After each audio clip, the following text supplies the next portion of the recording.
दोस्तों, मैं रश्मि श्री। स्वागत है आप सभी का मेरे इस नए ब्लॉग में। आज का मेरा टॉपिक है कि जीवन का अंतिम पड़ाव कैसा होना चाहिए या जीवन के अंतिम पड़ाव के लिए तैयारी कैसी होनी चाहिए।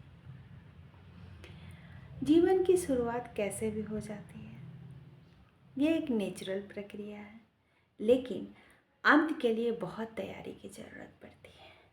जीवन साथी में से किसका जाना पहले होगा, ये कोई नहीं जानता। पति और पत्नी दोनों अच्छे तरीक़ा से ये जानते हैं कि ना ही हम साथ आए हैं, ना ही हम साथ जाएंगे। दोनों में से कोई एक पहले जाएगा, कोई एक बाद में जाएगा। बढ़ते समय के साथ जैसे जैसे आप एक दूसरे के साथ अपने सालों को गुजारते चले जाते हैं, तो अंत के कुछ सालों से पहले आपके एक दूसरे के प्रति सीकनेस बढ़ जाती है, या इसे कहें कि परवाह ज़्यादा होने लगती है। अगर पत्नी हाउसवाइफ है तो पति की परवाह होगी कि इसे तो कुछ आता ही नहीं है, ये तो बाहर का काम कोई कर ही नहीं सकती है, इसने तो कभी बैंक गया ही नहीं है, कभी कोई बिल नहीं जमा किया है, जीवन बीमा को कैसे जमा किया जाता है, कैसे उसको टैकल किया जाता है, इसने तो कुछ सीखा ही नहीं है, ये कैसे करेगी अगर मैं नहीं रहूँगा तो। ठीक उसी तरह पत्नी की परवाह कि अगर मैं नहीं रहूँगी तो इन्हें तो कुछ करना ही नहीं आता, ये तो खाना भी नहीं बनाना जानते हैं, इन्हें तो सुबह की चाय चाहिए, आँख खोलते सुबह की चाय चाहिए, इन्हें कोई कपड़ा ढंग से समय पर रखा हुआ मिलता ही नहीं है, ये तो घर संभाल ही नहीं सकते, अगर मैं नहीं रहूँगी तो इनका ख्याल कौन रखेगा। ये परवाह दोनों पति पत्नी के मन में घर करते जाती है। सही है, ऐसा होना भी चाहिए, ये समय की मांग है। लेकिन क्या होता है कि आपको इन सब चीज़ों के लिए तैयार होना होगा। एक दूसरे को, जीवन साथी को एक दूसरे के लिए तैयार करें, समय के लिए तैयार करें कि साथ कोई आया नहीं है तो साथ कोई जाएगा भी नहीं। तो पति को चाहिए कि कभी अपनी पत्नी को बैंक ले जाए, छोटे छोटे बिल्स उनसे पे करवाइए, उन्हें सिखाइए, उन्हें ईमेल करना सिखाइए, पासवर्ड उनके नाम पे रखिए, पासवर्ड उनके जन्मदिन की तारीख बनाइए, अपने शादी की तारीख को पासवर्ड बनाइए, इंटरेस्टिंग बनाइए जीवन को। अभी तक आपने अपना सारा समय बच्चों के लिए, संसार के लिए, दुनिया के लिए, लोगों के लिए गुजारा, अब अपने जीवन साथी के साथ इस समय को गुजारिए, क्योंकि शायद उनको आपके इस समय की ज़्यादा ज़रूरत है। किसका साथ कब छूट जाए ये कोई नहीं जानता है। हो सकता है कि वो एक बार में ही आपकी इन कोशिशों से सीख जाए, या फिर आपको 10 बार कोशिश करना पड़े, लेकिन कोशिश करिए, उन्हें सिखाइए।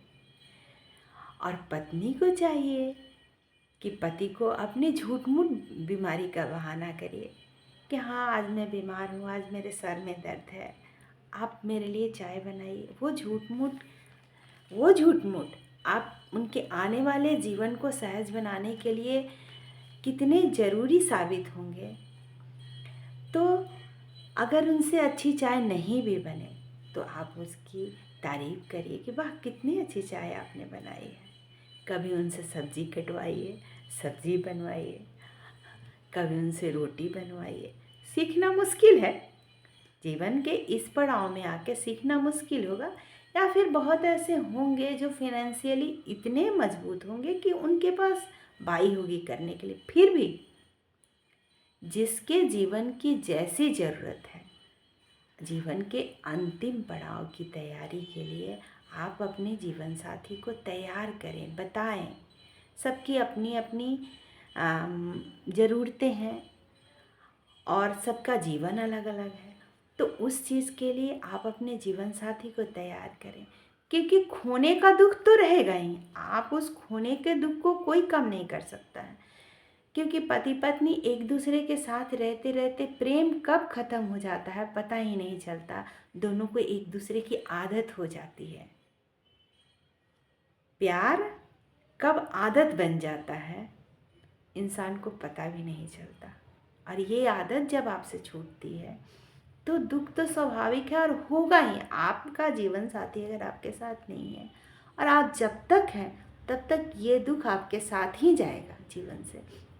लेकिन अपने जीवन साथी के साथ समय गुजारिए, क्योंकि कब किसका साथ छूट जाएगा। अच्छी बातों से आप जीवन में उन्होंने जो अच्छा किया है, जैसा सहयोग आपके साथ किया है, उन्हें फील कराइए। हो सकता है कभी आपको झूठ भी बोलना पड़ जाए, आप झूठ भी बोलिए, उन्हें ये एहसास कराइए कि आप उनके लिए कितने इम्पोर्टेंट हैं। तो ये सब ऐसा मतलब मेरा सोचना है, ऐसा ये मैं नहीं कर रही कि मैं जो बोल रही हूँ वो परफेक्ट ही है, वो सही ही है। ऐसा मैंने महसूस किया है, लोगों को देखा है अपने आसपास को। एक बुजुर्ग दंपति से मैं मॉर्निंग वॉक के समय में जाती हूँ, मिलती हूँ, देखती हूँ। दोनों एक दूसरे की बहुत केयर करते हैं, तो मुझे अच्छा लगता है। देखती हूँ, कभी कभी उनसे बातें करने का भी मुझे अनुभव हुआ है। तो मैंने देखा है कि दोनों एक दूसरे को सराहते हैं। ऐसा नहीं है कि आंटी जी बहुत ही अच्छी हैं, आंटी जी इतनी परफेक्ट है, पर अंकल जी क्या करते हैं कि आंटी जी को फील कराते हैं कि अगर वो नहीं होती तो उनका लाइफ इतना आसान नहीं होता। और मैंने जैसा महसूस किया है कि अंकल जी परफेक्ट हैं, अंकल जी हर चीज़ में हुनरमंद हैं, उनको जीवन की बहुत अच्छे तरीके से जानकारी है। लेकिन वो आंटी जी को हमेशा फील कराते हैं कि आंटी जी ही उनके जीवन का सही मार्गदर्शन करती हैं, उनका साथ निभाती हैं। वो नहीं होती तो वो जीवन के इस पड़ाव पे नहीं पहुंच पाते, इतने अचीवमेंट उन्होंने जीवन में जो किया है वो नहीं कर पाते। तो ऐसा फील कराइए अपने जीवन साथी को, आपके जीवन का अंतिम पड़ाव ऐसा होना चाहिए।